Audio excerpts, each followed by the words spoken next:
If you with it, drop it.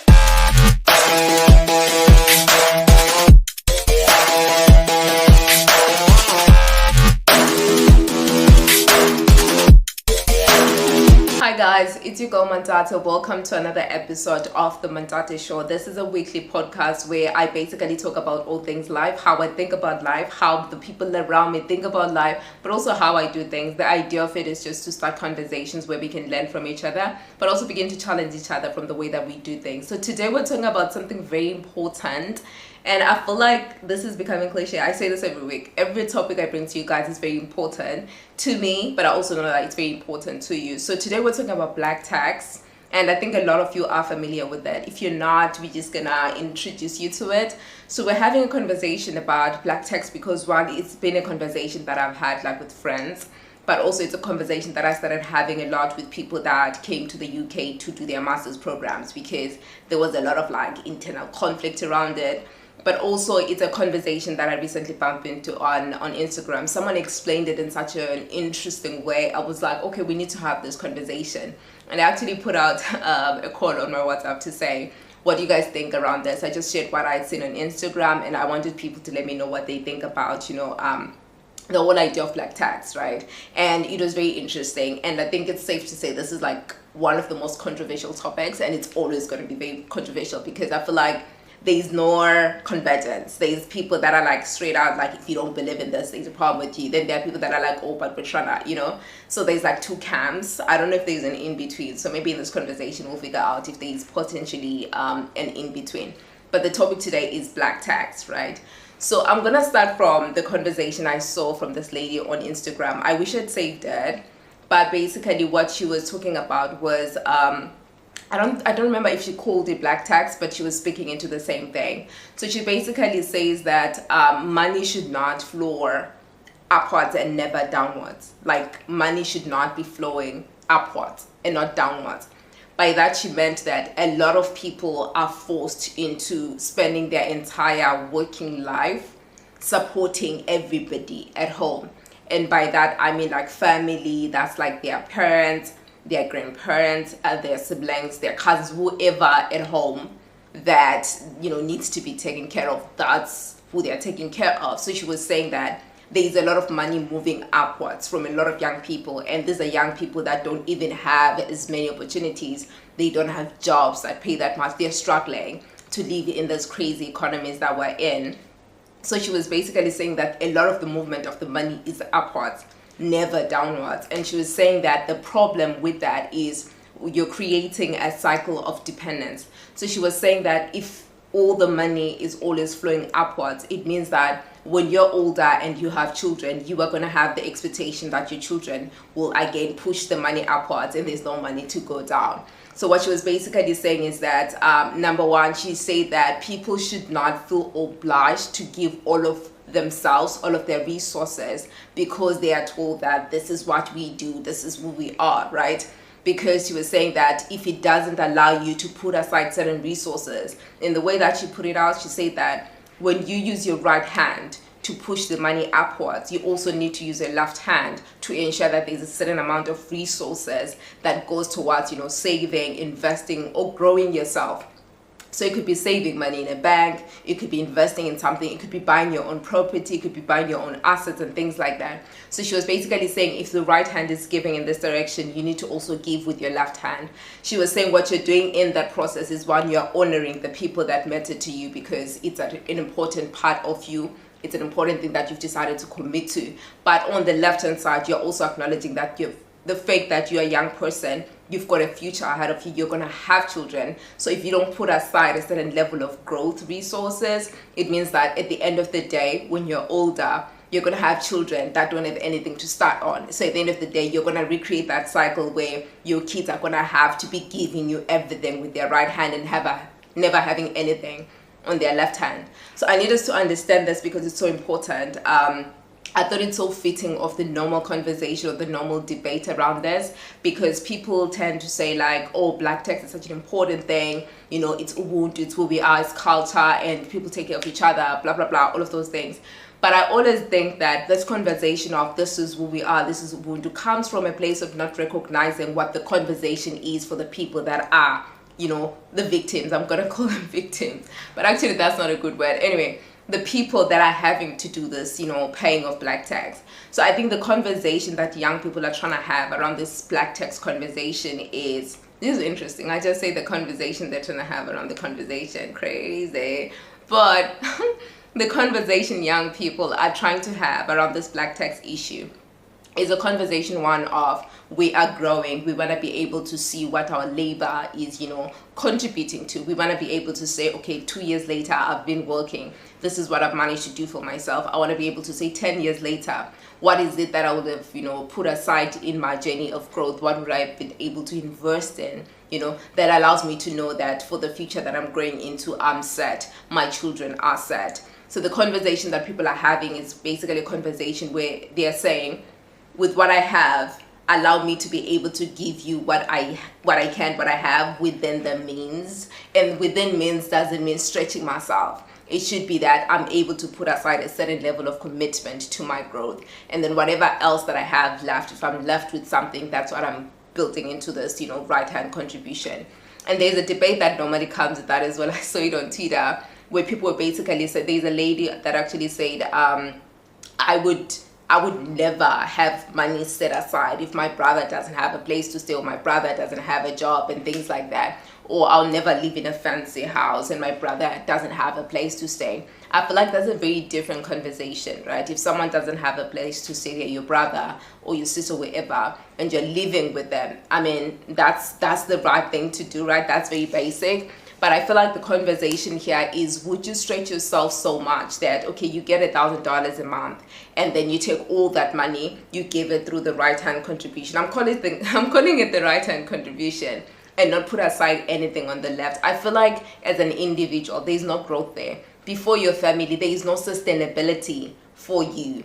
So at the end of the day, what's going to happen is, if you get into a situation where you lose your job, or something happens to your business, or some random thing happens, there's no safety net for you, and by extension there's no safety net for your people. So I think the conversation that she was trying to have, this lady on Instagram, is a conversation where we're able to sit down and be like, okay, this is what I make per month. How much of that can sustain me? How much of that can I commit to growth? And how much of that can I put in my right-hand contribution? And by that, I mean black tax. I'm calling it black tax because that's what we all call it. But I feel like calling it the right-hand contribution is such a powerful way, because you always know there's this opportunity to give on the right, but there's this opportunity to, use your left side to do your own investment, saving, whatever. And I feel like I do buy into this idea of ensuring that you have something put aside. One of the things I tell myself is, I don't ever want to be in a situation where my children live the life that I had to live, right? There are certain things that I don't have to have them do, just because I didn't plant enough. There are certain challenges that my parents had, like my mom had, my grandmother had, that would be beyond their control. There are certain things that I have access to now that allow me into a certain level of growth, right? The kind of education that I have, the kind of access to spaces that I have. It means that there's certain things that I'm able to access that my mom was not able to access, that my granny was not able to access. So there are certain things that were never set up for me, right? And I don't want my kids growing up in a space where they have to go through the same thing, especially because I have the certain, education and access that I have. So what that means is I need to be conscious of my left hand. By that, I mean to say consistently thinking about, okay, what's the future looking like for me financially? What's the future looking like for me in terms of networks? Because your world is, networks and money and things like that. So I feel like it's such a powerful way of thinking about what we have. And obviously within this debate, there's also a debate of, people not having enough. For instance, someone that earns $400 and their rent is like $150, their fees is $100, and there's transport and other things. Already that's not enough for their own lifestyle. So there's that big question of, what do you do in this kind of situation? And I'm very curious to know what you guys think should be done when you've got $400, your bills are $500. And I have very radical thoughts about this, but also I know that we exist in different economies where, to be honest, some people have one stream of income and that's it. Some don't even have. They're living in a hustle environment where today you might get something, tomorrow you might not get something. So I feel like the conversation here is, whatever you are getting, there should not be any sort of, pressure or gun to your head that says if you don't do this, you're not cultured, you're not, grounded in who we are. Like, what does this who we are mean? Like, who are we? Like, what does that even mean, right? Because it's like when you sit down with yourself and say, if I'm killing myself for this supposed who we are, what is the benefit to me? What is the benefit to my people long term? So I think it's just this conversation we need to have with ourselves. So it's like, do not allow yourself to drown in this black tax obligation in the way that you've been made to by, guilt tripping and all those other blackmails and whatever. And one of the things that I've really loved in just my growth and life and the things I've seen with my friends, I remember this conversation between my friend and her mom. And it was a conversation basically of her asking the mom, like, what do you need this month? How much do you need? And the mom was like, oh, I still have some money. You don't have to send me right now. I'll let you know when I need some money. I'm like, that's nice. That's the conversation, having the kind of support from our families where it's like, you're good. And my granny used to be good with that. Like, my granny used to be like, anytime I'm like, yo, Gogo, I'm broke, she's like, oh yeah, I've got some money, I can borrow you some. And for her, she was like, how much do you need? And she wouldn't have much, right? But my granny would be the person that would give you $5 if you need it. She'll buy you airtime. Okay, fine, you don't want to borrow from me. Okay, let me buy you airtime. Let me send you money for a drink. She was that person. And I feel like that's basically the conversation, having the right kind of people around us that rely on us because God has been gracious enough, to bless us with the life that we have, where we're able to take care of them, if you are able to take care of them. And it's that conversation of just having the people that allow you to just feel empowered with this right-hand contribution. I think that's so important, and I want to leave this with you guys to say, the kind of black tax you need to be paying is a black tax that empowers you. And that's where you need to sit down and say, what does that look like? I don't think there's a formula for it. The lady on Instagram, that's her story, that's how she approaches it. You're going to have your own method. But I think the most important thing that we need to have in this controversial subject, it's controversial because I feel like we never address the issue of empowerment. If your black text empowers you, go for it. If your family is able to recognize the ways that commitment to them can empower you, that's more important. I think where the problem is, one, this obligation that we place, especially on young people that are genuinely struggling. Like, someone is struggling to make ends meet, but they're reminded on a daily, like, you have to do this. And then I also want to speak into this idea of parenting as well. I know a lot of people that have grown faster than they would have because responsibilities are calling. I know a lot of people who are parenting children and they're not, mothers or fathers yet. It's like young people, age 24, 21, 30. They don't have children of their own, but they've been, parenting 4 or 5 kids. I've seen a lot of people that feel some type of way about being parents because they're like, we've done this parenting thing, it's a lot, and they feel like they don't want to get into it. And I feel like in a way we're not doing justice to those people. And I feel like that's not what black tax is supposed to be. That's not what empowering black tax should be. The kind of, commitment to our families and our people that exists should be the one that allows you to still feel excited about, being a parent if you've always wanted to be a parent. There are people that don't want to be parents, and that's cool, right? It's like, live with that. But there are certain people that want to be parents, but then they get to a point where, like, I am always, having to do A, B, C, D. I don't think I have enough to set aside for my family. And I think that's what's important, that whole left-hand conversation. It's a conversation that says that unless you commit yourself to a left-hand contribution, you're going to find yourself in a position where you're asking yourself, can I start a family without resources, right? And also what's also interesting, which is a conversation I'm always asking people. This is a very interesting subject, right? The conversation I'm always asking people is, how do you guys handle it when you start dating somebody and then they don't have black tax, or they don't have any financial obligations, or they're not having to care for anyone in any consistent way, right? If they decide to do something for people, that's just their choice. But basically they're coming from a background where there's no expectations on them, or they have decided not to go in that direction of right-hand contribution. So how does that work when someone comes into your life like that, and then you're coming from a space where you've got your right-hand contribution but not your left-hand contribution? So for you, it's like you haven't even figured it out for yourself, and then you bump into someone that, has a different mindset around money and what they're trying to do with themselves. I would love to hear this. I've not had a good conversation, like I've not had a good answer from anyone. But if you've met somebody, or maybe you guys are still together, hopefully, where you were coming from a background where you do black tax and the other person comes from a background where they've never had to because, well, they're well off, or there's no expectation, or they've just decided they're not going to do it. So I want to know the dynamic, because I think it'll be so interesting to see what happens when this kind of people come together in a relationship and how that shapes their dynamics. And also especially for people that are married, to say, how did that, work into you guys' life as a unit. I'd be so excited and interested to know about that. So I think, yeah, that's one thing that I hope you guys will share. But also tell me about your own kind of, commitments to your people. How do you ensure that it's empowering to you? I think one of the things that I'm grateful for is the fact that I think about those things. I've always been thinking about those things, primarily because I've always been one person that's like, growth is the goal. So whatever I do needs to ensure that it comes with, a certain level of empowerment. So I think I'm grateful for that kind of space that I come from, or the kind of people that are around me that allow me to continue in growth and also be able to do what I need to do in my right hand contribution. So having that balance is so important. Like, okay, commit to your folks because God has blessed you, so that you expand the blessing to them. But mine is that it's also like, how do I commit to my journey in such a way that I am confident of the future that I'm growing into?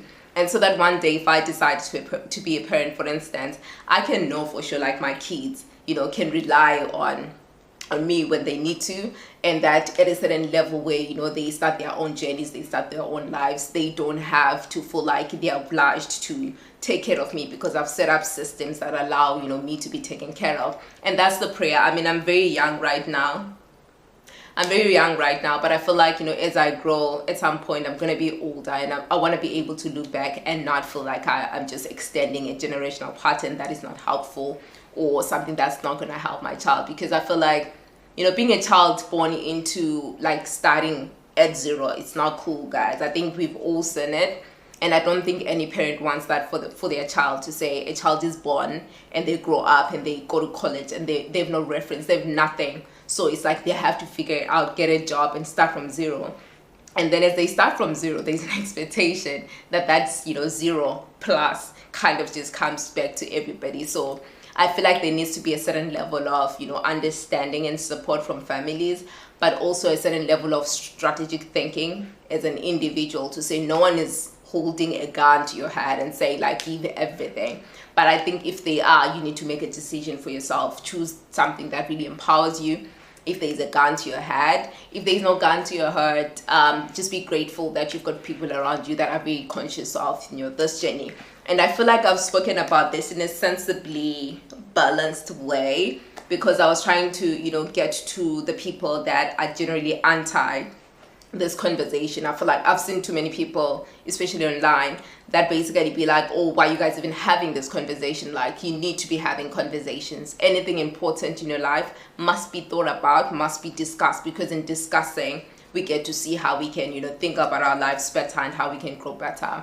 And I always believe that if there's sustainability in your growth, there's sustainable support for your family. If there is no sustainability in your journey, at some point that tap that you keep open for everybody but your own growth, that's going to close, that's going to run dry, and they're going to suffer. So I feel like thinking about it from that perspective of it has to empower me, because in empowering me, it's allowing me to create the kind of future that is empowering for everybody else. But I think it's just a gift that we can give to ourselves, the younger us, and our children, and anyone else that comes after us, to say they can start from something. And like one of the things I believe, when we have this conversation about starting from zero, we're not always talking about starting, with an apartment. Say your parents bought you an apartment, or, whatever big things.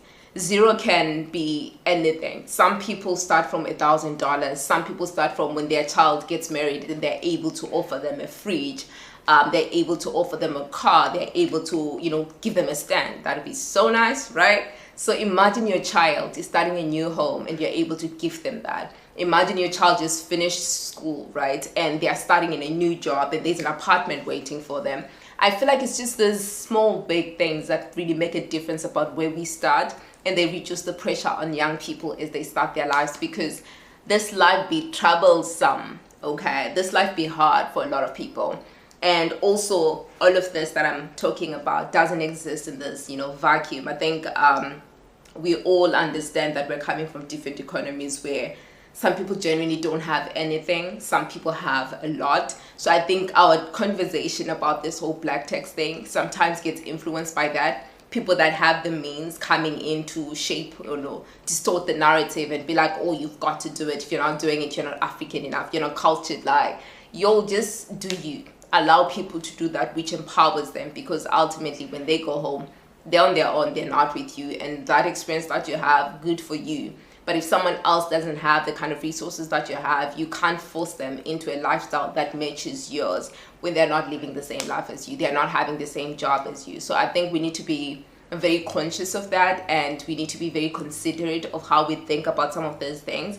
But also for the people that also talk about the fact that, oh, I don't get much, but I make sure. I'm like, that's the conversation. We love to see you make sure, but you're not just making sure of family. You need to make sure of your own future as well. Otherwise, there's going to be a child that's going to be there one day having to make sure for you. So our make sure should be making sure for family in the right hand contribution, but also in the making sure for our future, because ourselves and our children need to know that, when you're older, you've got, your own apartment that you're retiring in, or farm, or I don't know, multiple properties, whatever it is that you guys have planned for your futures. I feel like as long as we come from a place of, I want to grow, in growing, I'm ensuring a future for my children, and I'm breaking any patterns that are not helpful, that are harmful to me. So I feel like for me, that's where the debates have been. These are the conversations I've been saying. These are the conversations that people are bringing to my attention. And I hope that this kind of like fits how you think about, black text. If you don't think about this, we're very excited again to see and to know how you do it.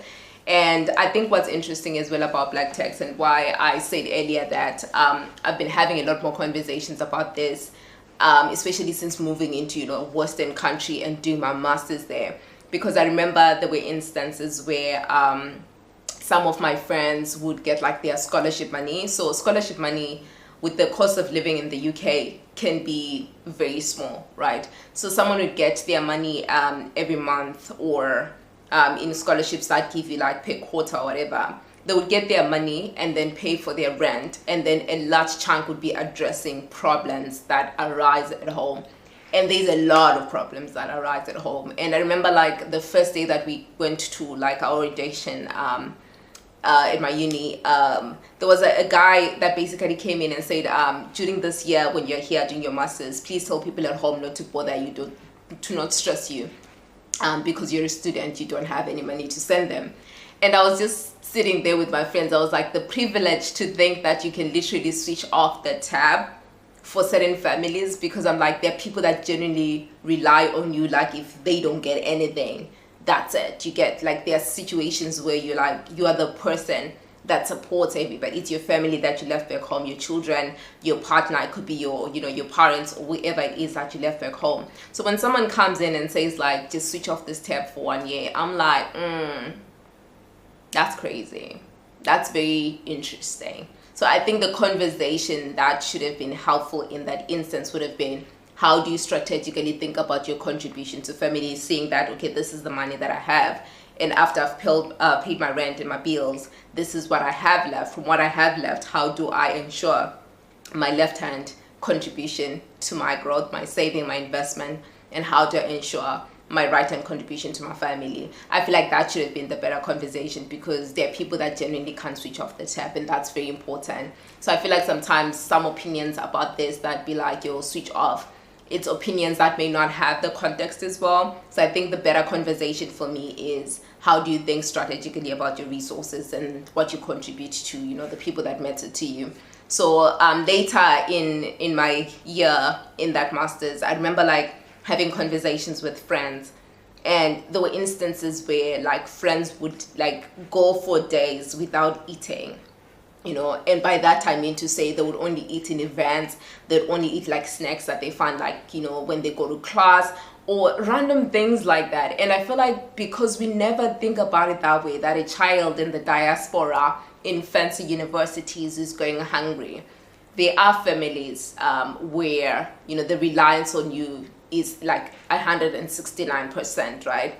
And also there are some families that abuse the fact that you're in the diaspora. Anytime you cross, you know, actually anytime you enter an airport and you fly away, there's an assumption that wherever you're going, there's money somewhere. So there are some of these young people who would actually go for days without eating because they've spent everything on issues arising at home. And it was never things that are consistent. There are certain things that are like, you know, at the end of the month when people get money, they send groceries at home, they pay fees for their kids and things like that. And then there are things that were just arising. They're very important, but it's things that arise so much. And also it's a conversation of, if you were home right now without these resources that you imagine to have, you wouldn't have to take care of these things. These things would be taken care of without you chipping in. But now you're here and you're being blackmailed, or you're being made to feel, you know, an African for not helping. And then it ends up being you consistently, you know, giving through the right hand and never you putting aside something using your left hand. So what would then happen is they would get to a point where there's not enough money for food. They would have to wait until the next payout, which is not cool. You know, someone is already dealing with crazy weather. Someone is already dealing with difficult, you know, living conditions, because I'm like, the high cost of, you know, living in the UK is insane. But also the pressure of school. That master's degree is like super crazy. It's so short, it's so hectic. So someone is dealing with that. They are dealing with the new cultural environment because they've never traveled before. This is their first time somewhere in the world. And then now they have to deal with the fact that, you know, I have no food. You know, I feel like that's just not fair. When people leave their countries and being so happy, celebrating the opportunity to get out there, it is our job as families to support them, to understand and to acknowledge the fact that there's a limit to what they can do for us. And I always tell people, I'm very strict on this, to say, never get to the point where you cannot eat, because I feel like we don't understand just how important food is to our bodies. If you cannot eat, you cannot show up as your best form to your classes. If you can't show up in your classes, you're not going to perform in the way that you should. If you don't perform in the way that you should, you're not going to get the kind of degree that you want, the quality of the degree that you want, or a degree at all, right? So I feel like we don't see the ripple effect of some of these things. So I feel like anytime you need to get to a point where you give so much of yourself that you need to compromise your well-being, then you need to know at that moment, like, this is not empowering me. And if my people are allowing it, then there is a problem. So you need to have a conversation with them.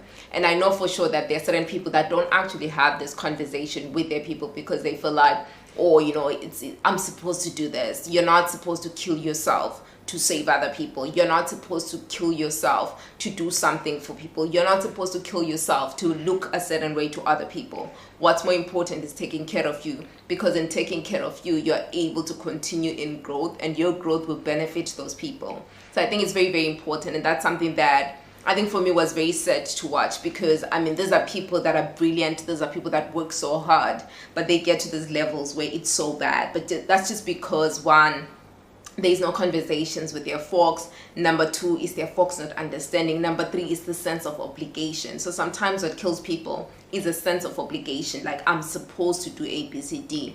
And sometimes I feel like, okay, there are some people that expect you to do it, that are very, you know, extreme in their demands of you. But there are some instances where they don't even know how much they're stretching you, right? So you need to actually have those conversations with them. So I feel like for a lot of students that, you know, get to these countries, none of them are able to put aside anything. Someone spends a whole year and they haven't even saved 200 pounds, right? And then now you're at the end of the year, you have to go back home. If you decide to stay on, you have to pay for your graduate visa, you have to pay for your rent, you have to figure it out until you get a job. So imagine a situation where you've got nothing. It means that, one, you're having to borrow from people to even get, you know, basic things, or you're having to go back home just because you can't afford to get a visa. There are all sorts of reasons, right? And it's even worse when they finish school, because there's an assumption that when you finish school, you must be working, you must be getting money somewhere. And if you do get a job, there's no conversation about what's the quality of your job. People have this understanding of, as long as you're out there in the world, then somehow things are working out for you.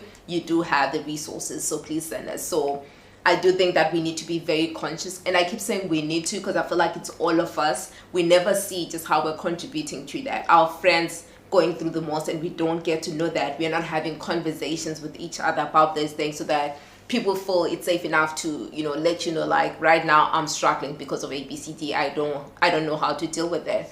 So I feel like if we create more safer spaces in our friendships, in our relationships, in our families, we're able to kind of, have a better conversation about this that can be empowering. So I think I've said a lot of things. I'm gonna just end it here because there's so much we can say about this subject, but I just want to run through like the most important things that I want to leave with you guys. The most important one, if you don't remember anything from this, at least remember this one thing, that as a young person finding your way in the world, you are allowed to contribute through your right hand to the people that matter to you. But this should not come at the expense of contributing to your left hand, which is an investment in your growth and your future. That's your savings, that's your investment, that's you investing in skills, sending yourself to school, getting new skills, whatever it is that you need to do to grow. Because in your growth, you ensure that your children do not have to do the same thing for you and struggle through the same way, right? So you're also making sure that for yourself as well, when you're older, you can rely on your resources that you've set aside, the investments that you put aside, or the life that you're able to build as a way of taking care of you. So it allows you then to ensure that money is not flowing from your kids consistently upwards at the expense of their joy and their own growth. It allows you, to be able to be a blessing to your children at that age, because sometimes kids feel like, oh my God, like I can't deal with this. They start, to not see, families or the people that they love as blessings because they're stealing so much from them, their joy, their effort, their resource, all that they have. So I do think that it's very important for us to think about this from a right-hand perspective. As you give in this direction, you can give in this direction too. And there are people as well that don't choose to go with that. They don't want to give in whatever direction because they don't have, or they've certain relationships with their families. I do think that anyone that makes that kind of decision should be allowed to make that decision, because we don't know who they are. We don't know why they're making that decision. So I always feel like whenever this kind of people start having this conversation or contributing to this conversation, people are quick to castigate and just be like, oh, you're not African, you're not cultured, this is Ubuntu. I'm like, let people do things the way that they feel empowers them, because ultimately when you're done talking to them and castigating them, they're going back to a life that they know that you have no idea of. So I feel like we need to acknowledge that as well. So there are people that want to give.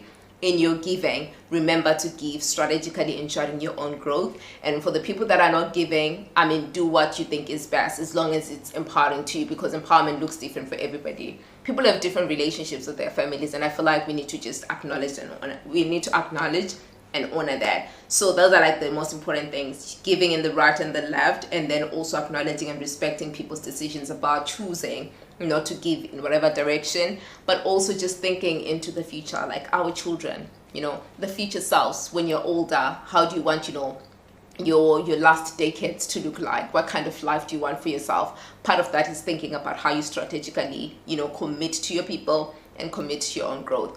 And also, for anyone that feels like, okay, this is a crazy conversation for me because I don't even make anything, or I don't have enough to even start this conversation, I think one of the most important things that I always want to do is to acknowledge the fact that we are all in different places in our lives. We're all in different moments in our journeys. And I hope that when you start being in a place of resources where you feel like you can give to your folks, you're able to give in a very strategic sense, in a very useful way, and an empowering way for you.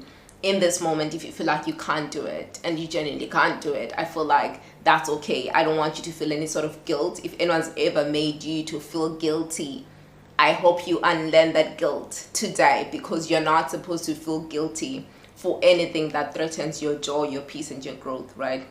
So I want you to continue in this environment of, I want to grow in my growth. I can grow to benefit my people. In this moment, I can't do anything much for them, and that's okay. And also, if you're the person in the family that's expecting from the other person, I want you to think about them, consider them, be very sensitive to the realities that people are experiencing, but also be kind. Do unto them as you would want them to do unto you. If you're parents, if you're siblings, if you are, whatever it is that you are, just make sure that you're not the person that causes someone pain or stress wherever they are. And yeah, I think it's a very useful conversation. I hope I adjudicated this conversation very well. I hope I did a sensible mediation of this conversation. But yeah, I hope that as we go through our lives and we continue in growth, especially as young people, we start growing better, because I think a lot of the patterns that we have behind us are patterns that we don't want to keep. Some of them are choices that our parents made. Some of them are things that were beyond their control. So it's just acknowledging the limitations that have existed in previous generations and deciding like, what are the limitations that no longer exist in my generation, or what are the kind of limitations that I can, undo in my generation, so that my children do not have to go through the same things that I'm going through. So yeah, I hope you guys enjoyed this conversation on Black Text. I called it the right hand contribution. That's what it is today, because it reminds you that there's a left hand and you need to ask yourself, what is my left hand doing? But I hope it was a useful conversation to you. Like I said, I want to hear from people that married each other or that are dating each other but come from different environment, different backgrounds in terms of like Black Text, your contributions to family, how much of it you contribute or how much of it you don't contribute. I want to hear how you guys are doing. I want to hear how you integrate your lives, and also just excited to all around hear how you guys are doing in this whole Black Text conversation. But yeah, I hope you enjoyed. Remember to subscribe on YouTube. It's the Mantate Show. Follow me on Instagram, The Mantate Show. And then I'm also on Spotify, as well as Apple Music, Apple Podcasts, and Amazon Music as well. So I will find you guys there. Bye.